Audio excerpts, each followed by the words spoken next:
2 ಶಾಲಾ ವಾಹನಗಳ ನಡುವೆ ಭೀಕರ ಮುಖಾಮುಖಿ ಡಿಕ್ಕಿ, 6 ಮಂದಿ ವಿದ್ಯಾರ್ಥಿಗಳಿಗೆ ಗಾಯ. ಉತ್ತರ ಪ್ರದೇಶದ ರಾಯ್ಬರೇಲಿ ಜಿಲ್ಲೆಯ ಬಡೋಕರ್ ಪೊಲೀಸ್ ಠಾಣಾ ವ್ಯಾಪ್ತಿಯಲ್ಲಿ 2 ಶಾಲಾ ವಾಹನಗಳು ಪರಸ್ಪರ ಡಿಕ್ಕಿ ಹೊಡೆದ ಪರಿಣಾಮ 6 ವಿದ್ಯಾರ್ಥಿಗಳು ಗಾಯಗೊಂಡಿದ್ದಾರೆ.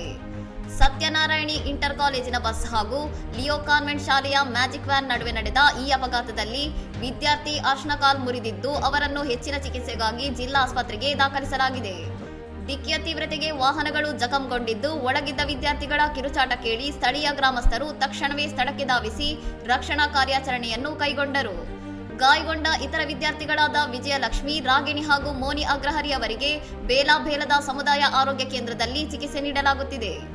ಘಟನಾ ಸ್ಥಳಕ್ಕೆ ಪೊಲೀಸರು ಆಗಮಿಸಿ ಪರಿಸ್ಥಿತಿಯನ್ನು ಹತೋಟಿಗೆ ತಂದಿದ್ದು, 2 ಶಾಲಾ ವಾಹನಗಳನ್ನು ವಶಕ್ಕೆ ಪಡೆದು ಅಪಘಾತಕ್ಕೆ ಕಾರಣವಾದ ಅಂಶಗಳ ಕುರಿತು ತನಿಖೆಯನ್ನು ಆರಂಭಿಸಿದ್ದಾರೆ. ಶಾಲಾ ವಾಹನಗಳ ಇಂಥ ನಿರ್ಲಕ್ಷ್ಯದ ಚಾಲನೆಯು ಮಕ್ಕಳ ಜೀವಕ್ಕೆ ಅಪಾಯವನ್ನುಂಟು ಮಾಡಿದ್ದು, ಕುಟುಂಬಸ್ಥರಲ್ಲಿ ಆತಂಕದ ವಾತಾವರಣ ಉಂಟಾಗಿದೆ. ಇನ್ನಷ್ಟು ಸುದ್ದಿಗಳಿಗಾಗಿ ನೋಡ್ತಾ ಇರಿ ಸೌರಂ ಟಿವಿ.